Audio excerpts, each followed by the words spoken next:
नमस्कार दोस्तों, आप सभी कैसे हो। आशा करता हूँ कि आप सभी ठीक है। दोस्तों, आज कहानी है भरत शत्रुघ्न की वापसी। गत रात्रि के स्वप्न और इस प्रकार दूतों के आगमन ने भरत के मन में उठने वाले अनिष्ट की आशंका को और प्रबल कर दिया, किंतु उनके बार बार पूछने पर भी दूतों ने किसी भी अशुभ समाचार के विषय में कुछ नहीं बताया। भरत तथा शत्रुघ्न ने शीघ्रता पूर्वक महाराज कैकेयी से विदा लिया और दूतों के साथ अयोध्या की ओर प्रस्थान किया।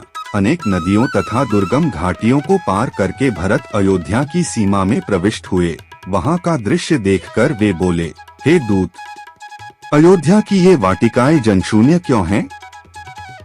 नगर में प्रतिदिन होने वाले प्रजाजनों का तुमुलनाद क्यों सुनाई नहीं दे रहा है? ऐसा क्यों प्रतीत हो रहा है जैसे आज अयोध्या श्रीहीन हो गई हो? क्या यहाँ किसी प्रकार की अवांछनीय घटना घटित हुई है? दूतों ने उनके इन प्रश्नों का कुछ भी उत्तर नहीं दिया। आशंकित भरत राजप्रासाद में पहुँचे। वे सबसे पहले पिता के दर्शन करने के लिए उनके भवन की ओर चले। उन्हें वहां न पाकर वे अपनी माता कैकेयी के कक्ष में पहुँचे। उन्हें देखकर मुस्कुराती हुई कैकेयी स्वर्ण के आसन से उठी। भरत ने माता का चरण स्पर्श किया। कैकेयी ने उन्हें हृदय से लगाकर आशीर्वाद दिया और अपनी माता और पिता के कुशल समाचार पूछा। कैकेयी की कुशलता के विषय में जान लेने के पश्चात वह बोली, वत्स, मार्ग में तुम्हें कोई कष्ट तो नहीं हुआ?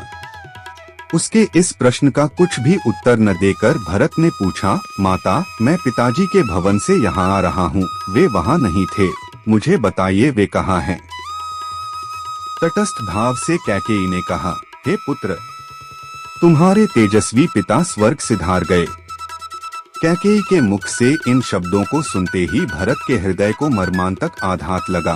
वे बिलख बिलख कर रोने लगे। फिर वे बोले, अचानक यह कैसे हो गया? हाय, मैं कितना अभागा हूँ कि अंतिम समय में उनके दर्शन भी न कर सका। धन्य हैं राम लक्ष्मण, जिन्होंने अंतिम समय में पिताजी की शुश्रूषा की। पिताजी के बाद अब भैया राम ही मेरे आश्रय एवं पूज्य हैं। वे कहाँ हैं? माता, क्या अंतिम समय में पिताजी ने मुझे याद किया था? मेरे लिए उन्होंने क्या संदेश दिया है? भरत को सांत्वना देती हुई कैकेयी बोले, वत्स, तुम्हारे पिताजी ने तुम्हारे लिए कुछ भी संदेश नहीं दिया। 5 दिवस और 5 रात्रि तक वे हारा। हाँ लक्ष्मण, हाँ सीता, कहकर विलाप करते रहे और विलाप करते करते ही परलोक सिधार गए। यह सुनकर भरत की पीड़ा और बढ़ गई और वे बोले, क्या पिताजी के अंतिम समय में भैया राम भी नहीं थे? क्या पिताजी को उनके वियोग में प्राण त्यागने पड़े? वे कहाँ चले गए थे? कैकेयी ने मुस्कुराते हुए कहा, तुम्हारा बड़ा भाई राम तो लक्ष्मण और सीता के साथ वक्कल पहनकर वन को चला गया है। मैं तुम्हें पूरी बात से अवगत कराती हूँ। तुम्हारे पिता ने राम के अभिषेक का निश्चय किया था। राम के अभिषेक की बात सुनकर मैंने महाराज से 2 वर मांग लिए। प्रथम वर से तुम्हारे लिए अयोध्या का राज्य मांगा और द्वितीय वर से राम के लिए 14 वर्ष का वनवास। राम के साथ सीता और लक्ष्मण भी स्वयं अपनी इच्छा से चले गए।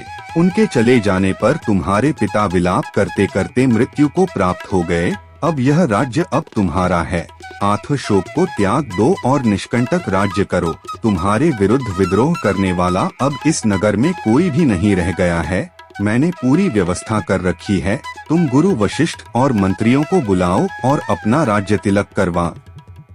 राम लक्ष्मण के वनवास के विषय में और पिता की मृत्यु का कारण जानकर भरत का मन व्यथा से भर गया और साथ ही साथ उनका तन क्रोध से जल उठा। वे बोले, हे पापिन माते, तुम रघुकुल का कलंक हो। मेरे भाइयों के वनवास और पिता की मृत्यु का कारण तुम्हारी दुष्टता ही है। तुम रघुकुल का नाश करने वाली नागिन हो। हे जड़ बुद्धि, तुमने राम को वन क्यों भेजा? मुझे तो प्रतीत होता है कि पिताजी की भांति माता कौशल्या और माता सुमित्रा भी पति और पुत्र वियोग में अपने प्राण त्याग देंगी।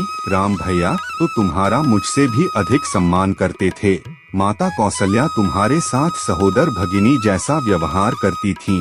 फिर तुमने इतना बड़ा अन्याय क्यों किया? हे पाषाण हृदय माता, जिन भाइयों और भाभी ने कभी दुख नहीं देखा, उन्हें इतना कठोर दंड देकर तुम्हें क्या मिल गया? भैया, राम के वियोग में मैं पल भर भी नहीं रह सकता। क्या तुम इतना भी नहीं जानती कि सद्गुणों में मैं राम के चरणों की धूली के बराबर भी नहीं हूँ? तुमने मेरे मस्तक पर बहुत बड़ा कलंक लगा दिया। मैं इसी क्षण तुम्हारा परित्याग कर देता, किंतु तुम्हारे उदर से जन्म लेने के कारण ऐसा भी नहीं कर सकता। अस्तु, मैं यदि तुम्हें नहीं त्याग सकता तो क्या हुआ? अपने प्राण तो त्याग सकता हूँ। मैं विष खा लूंगा या वनों में राम को ढूंढते हुए प्राण दे दूंगा। यह तुमने कैसे भुला दिया कि इक्ष्वाकु कुल में सदा से ज्येष्ठ पुत्र ही राज्य करता आया है। मैं अभी वन जाकर राम को वापस बुला लाऊंगा और उनका सिंहासन उन्हें सौंप दूंगा। इतना कहकर वे शत्रुघ्न सहित रोते रोते कौसल्या के भवन की ओर चले दिए। भरत और शत्रुघ्न ने माता कौसल्या का चरण स्पर्श किए। उन्हें आशीर्वाद देकर कौसल्या बोली, वत्स, यह तो अच्छी बात है कि तुम्हें राज्य प्राप्त हो गया, किंतु निर्दोष राम को वनवास देकर तुम्हारी माता को क्या मिला? मैंने निश्चय किया है कि तुम्हारे सिंहासन संभालने के पश्चात मैं भी वन चली जाऊंगी। उनके इन शब्दों को सुनकर भरत ने रोते हुए कहा, हे माता, आप मुझे क्यों दोष देती हैं? जो कुछ भी हुआ वह मेरे अनुपस्थिति में हुआ है। भैया के वियोग में तो मेरा हृदय फटा जा रहा है। उनके बिना अयोध्या का तो क्या, यदि त्रैलोक्य का राज्य भी कोई मुझे दे तो मैं नहीं लूंगा। राम के वनगमन में यदि मेरी लेशमात्र भी सहमति हो तो मुझे रौरव नर्क मिले। इसी समय भूमि फट जाए और मैं उसमें समा जाऊं। यदि इस दुष्ट कार्य में मेरी सहमति हो तो मुझे वह दंड मिले जो घृणित पाप करने वाले पापी को मिलती है। यह कहकर रोते हुए भरत मूर्छित होकर कौसल्या के चरणों में गिर पड़े। जब वे कुछ चैतन्य हुए तो कौसल्या बोली, बेटा, इस प्रकार की बातें करके तुम मुझे क्यों दुखी करते हो? क्या मैं तुम्हें और तुम्हारे हृदय को नहीं पहचानती?